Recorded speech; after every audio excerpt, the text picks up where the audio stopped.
guys, welcome.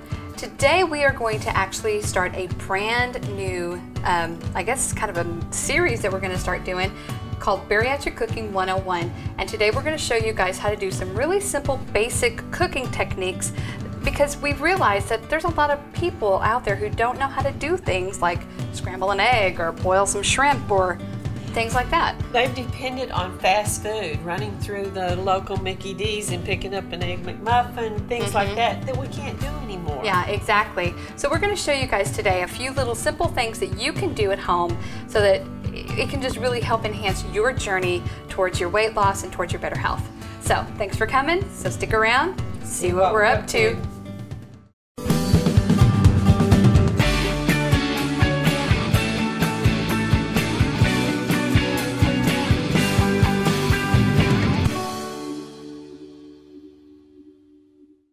Well, today we're going to talk about some simple things that you can do at home to make your life easier, especially for people who've never cooked before. We're going to scramble some eggs. And you'd think, well, people know how to scramble eggs, but there's a difference between scrambling an egg before weight loss surgery and scrambling an egg after weight loss surgery. That's true. We're going to go ahead and heat our butter up in the pan. Get our butter going, and I've got an electric skillet here, which if you're doing this on top of the stove, you're going to want to heat your pan until it is piping hot. And if you can see, this is really sizzling. Now I'm going to cut the heat down just a little bit. I've heard chefs say cook it on high heat. You really want it on a lower heat. You want it on a lower heat. I don't mind my butter being a little brown, but I don't want my eggs to taste scorched at all. And I'm adding a couple of tablespoons. We have 2 eggs. I'm adding a couple of tablespoons of heavy cream to that, and that helps kind of keep them a little softer. And especially when you're on soft foods, you want your eggs to be more custardy than hard. And this pan's almost too hot. Yeah, I've got it turned down. So. And you can turn once you get your pan hot, turn it off. Yeah. Once you put the eggs in, turn it off. I'm right. going to go grab a plate. Because you don't want these eggs to be, I call it toasted or scorched on the bottom. And see how fluffy these are? Yeah, you want them fluffy and soft and custard-like. And I'm always griping that there's not a place in Wise County, Texas that knows how to cook a decent egg. Right. So, Here, why don't I stir those, and you can grab the salt and pepper and add a little salt and pepper to them. They're right there. Right there. I forgot where we put everything. Yep. And I put a pinch of salt. Don't take much, really. And I always put equal parts salt and pepper. I'm a big pepper addict. So I am too. I like pepper. All and right. if you want them a little stiffer, that's fine. But if you're on a soft diet, these are done, and you can tell if you look at them, they're very soft and they're still glistening. But trust me, they are completely cooked. And you don't want them to be dry. Yes. That's most people grew up on dry eggs or eggs that were chopped up after. They chop them up to get them dry. I don't want them dry. I want mine fluffy. I used to eat mine. I used to like mine scorched, actually. I prefer them scorched because I had this idea that they weren't done if they weren't burnt. And of course, learning what I've learned about cooking through the years, but also about my body, I can't eat scorched eggs anymore. They really make me sick to my stomach. They don't sit well. But those I can eat. Isn't that beautiful? And look how easy that was. That was easy and fast. Took less than 2 minutes to do scrambled egg. Now, you do the same process, throw a little bit of cheese in it and maybe some, but if you're going to add vegetables, cook them a few minutes before. And that's a great use for leftovers. Leftover veggies, leftover meats. Throw them in your pan, reheat them, toss your scrambled eggs in there, give them a stir, add some cheese, cook them till they're done. We'll do some other things later on, like frittatas and some oven-baked omelets and things like that to show you some other things down the road. But this is the beginning. Yep, this is basic. So there you go. There's a scrambled egg for you.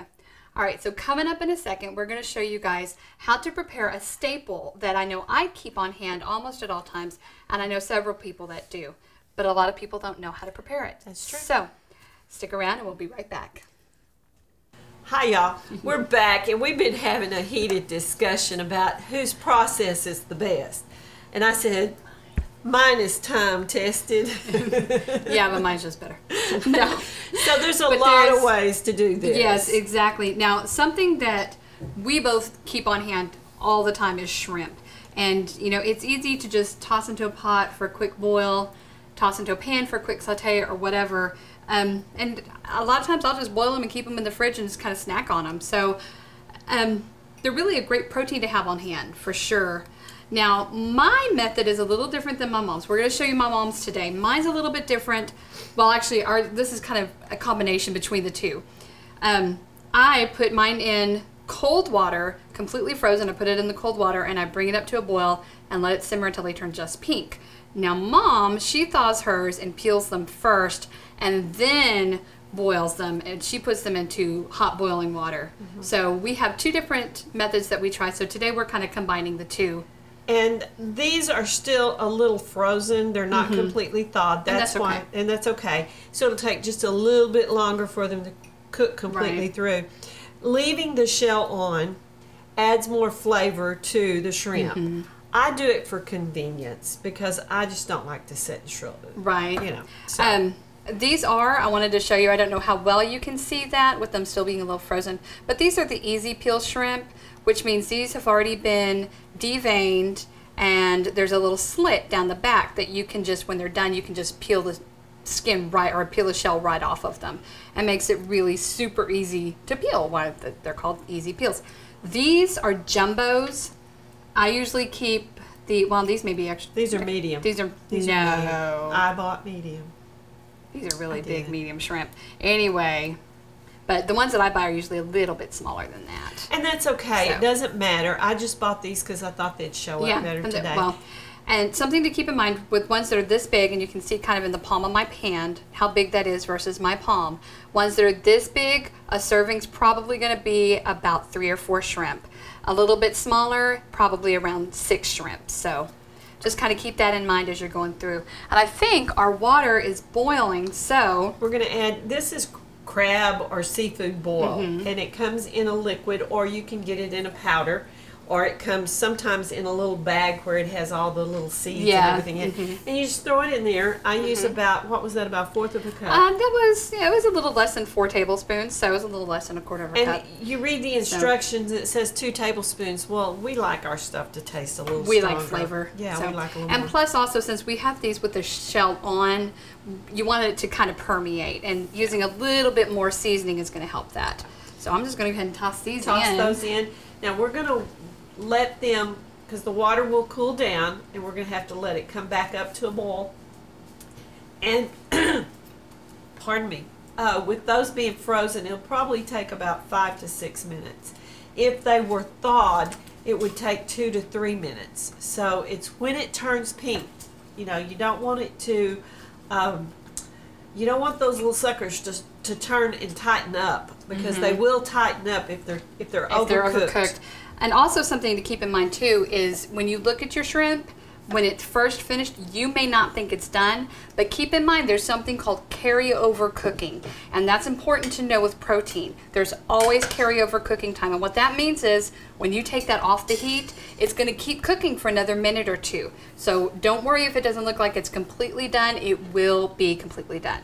But it has to be starting to turn pink to do that. Yes, absolutely. My pet peeve is at a restaurant that we love to go to, that their shrimp is always, it's opaque when it comes out, but it has no pink on it. Yeah, it's still a little bit undercooked, and you really want that pink for it to be completely done. So, all right, well, I guess we're going to let our shrimp boil, and when they're all done, we're going to show you what they look like. So stick around, and we'll be right back.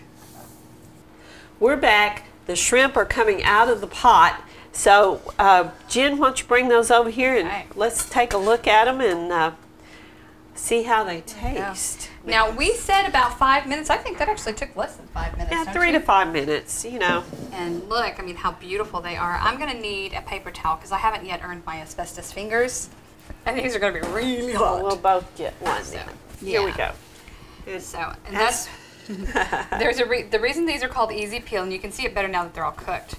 And I'll show you again where they're deveined already, which I love about these things. And if you catch them just right and pinch right there, you can pinch them out. And then just take your paper towel, and anything that's still left in there, you can pinch it off. If you want to. If you want. There we go. I'm with you there. Pretty as can be. Pretty pretty. I'm gonna try one. Oh, they're good. I know. You already tried one? I've already tried one. They got just a little kick to them. So if you don't like your seafood with a little kick, then cut back on the seafood boil. Something else that I add. It's just instead of using a seafood boil, just a regular seafood seasoning you can toss in there. Or sometimes I just put just salt and pepper. Just regular salt and pepper in there. So it's really a personal preference, but those are really good. Cajun seasoning is a good thing. You can save this broth, strain it, get all the little bits out of it. Your seafood broth. And make grits in it. And it is out of this. Shrimp and grits. Shrimp and grits. They never wasted anything on the bayou. They never did. They didn't. All right, well, we got Fight you for it. That's okay. I got more. All right, well, we got one more thing that we're going to show you guys. So stick around, and we're going to show you guys how to puree and store your soups and stews for when you are on full liquids and purees. So stick around, and we'll be right back. Hi, folks. We're back. And guess what I have in this pot? What? Well, in college, I learned 3 words in French. French fries, Dijon, and vichyssoise. So we have potato soup. Well, this is a little special. It's made with leeks. It's got, which are milder than onion, and it's got potatoes, and it's got bacon, and it's got cream. And we're going to show you how to make your own potato soup. Well, we're not going to show you how to make the potato soup. We're going to show you how to. We'll put the recipe for the potato soup on the blog, because it is too good. And something else to keep in mind: if you want to add a little extra protein to this, you can add some unflavored protein powder, and it works great. Right. That way, it wouldn't take away. I should add a little more liquid, right? Just a little bit. Okay. And you could add chicken broth to it. Oh yeah. And that's always an option. Okay. So if you wanted a little, that works. Okay. And we're going to close this up. Oh my goodness! I want to bury my face in this pan right now. It smells and remember, so you can make any stew or soup that is your favorite. Yeah, exactly. And we're using a personal blender. You can also use a hand blender if you want to. In fact, while I use this to puree, do you want to go grab that hand blender so we can show them what it looks like? Sure. Okay. All right. I'm going to do this, and she's going to grab the hand blender.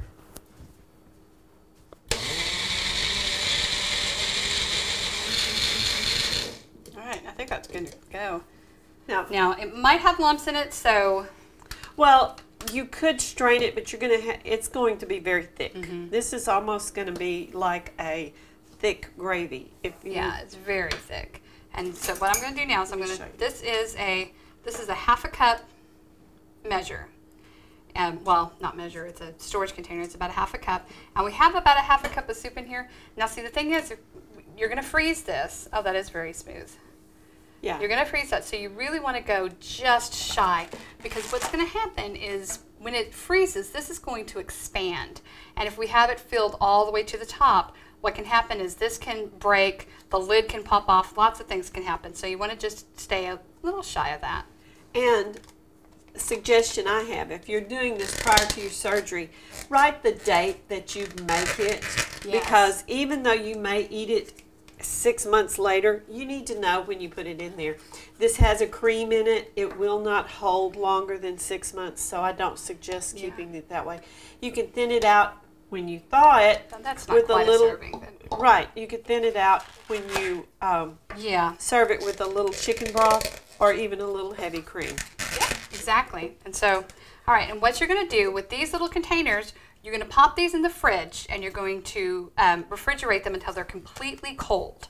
And that could probably take up to a day, actually, so about 24 hours. And then you're going to transfer this to the freezer.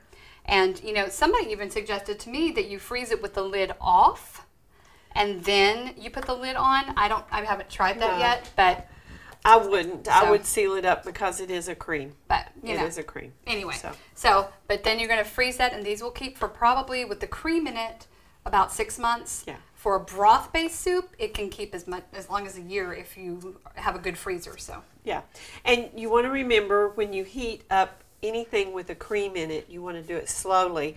So if you put it in the microwave, put it in for like 15-20 seconds, and then warm it a little bit at a time, because you don't want your milk. Or you can even do it like on 50% power, or you can even defrost it in the microwave and then heat it up. So. You just don't want that cream to break and curdle. Yeah, because that's not good. So with a broth-based soup, you don't have to worry about that quite as much, but you still want to kind of go a little slower with it, because I found that a lot of times what happens is you'll stick it in the microwave and the edges will get really hot, but the center will still be a chunk of ice. Yeah. So, so either way, just go on about 50% power, or just kind of 15-20 seconds at a time and stir in between. Yeah.